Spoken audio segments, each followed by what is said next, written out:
Alright guys, welcome. This is the Anime Hero, and I am coming back at you again for the second part of my video games review.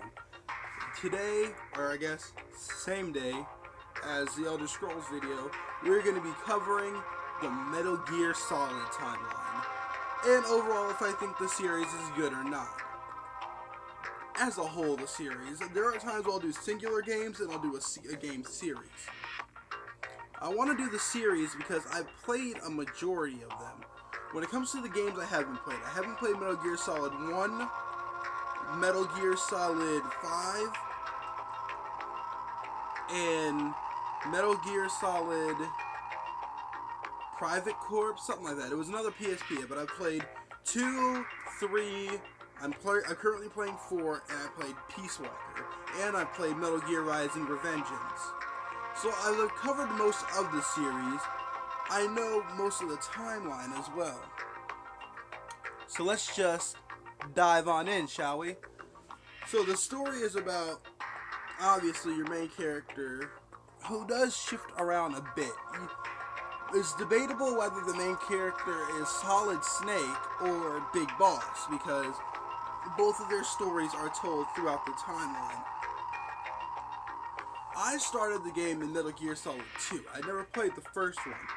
So, of course, going into the second game, I had an open mind, and so when I saw Raiden, while many people were put off by him, I didn't know what to expect.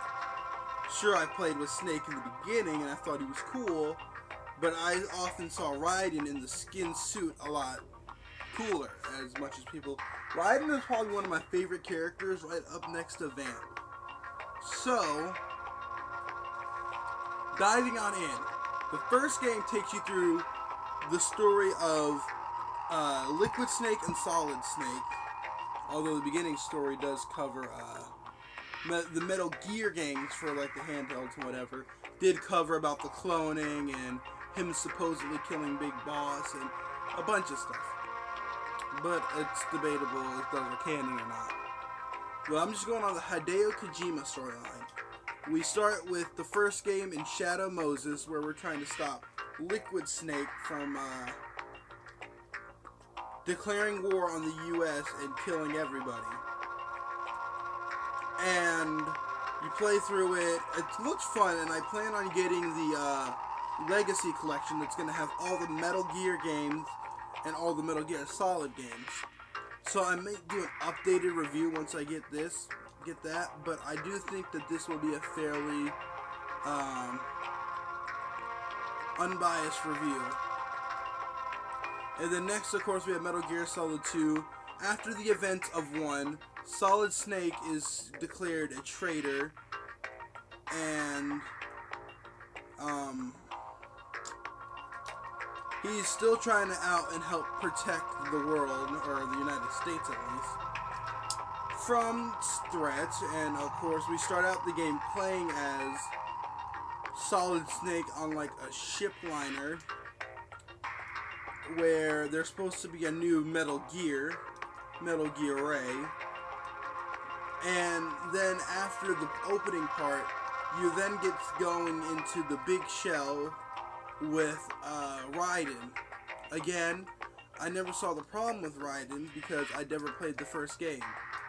I thought Snake was cool in the opening part, but it never made me feel like I was robbed whenever I had to change characters from Snake to Raiden.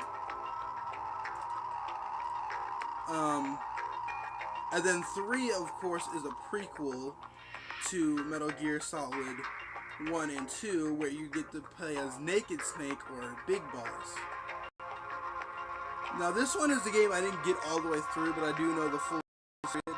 You're basically playing against, I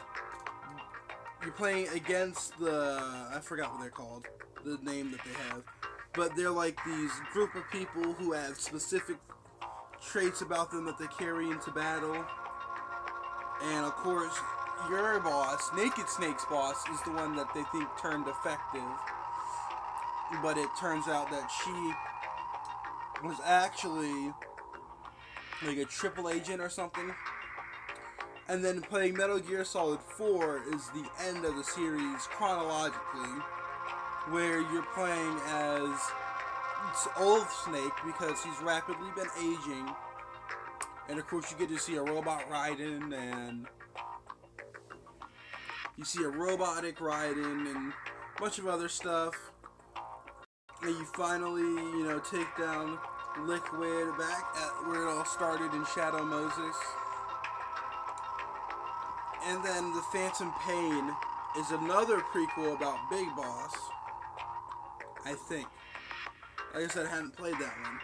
And then there are the Peace Walker and the other one that is about Naked Snake as well. This game series is very intricate and it's very complex if you're just a casual gamer who just picks up the game. Probably not going to understand it and you're going to be turned off by it. But if you actually do stay around, and I probably had a lot of details wrong, but I hope I didn't. When it comes to gameplay, I've always found the gameplay fun but frustrating, because when it comes to stealth games, I don't always enjoy having to take your time and sneak around. A lot of times I want to go in there guns blazing, and that's often put me in horrible situations. But the storyline is interesting enough for me to keep playing the game. With giving an overview on everything, you look at the characters. You got Solid Snake, who is just a genetic clone of Naked Snake or Big Boss. You have his brother Liquid Snake, who physically died in the first game, but lived on through the right arm that was put onto Revolver Ocelot. You have Solidus Snake, who is another clone of Big Boss, and Liquid and Solid's brother. I think he's older. That's confusing. And then we of course have Otacon, who is your main. He is one of the only people that can call Solid Snake his friend. And he's often there to give you tips and helping and stuff like that.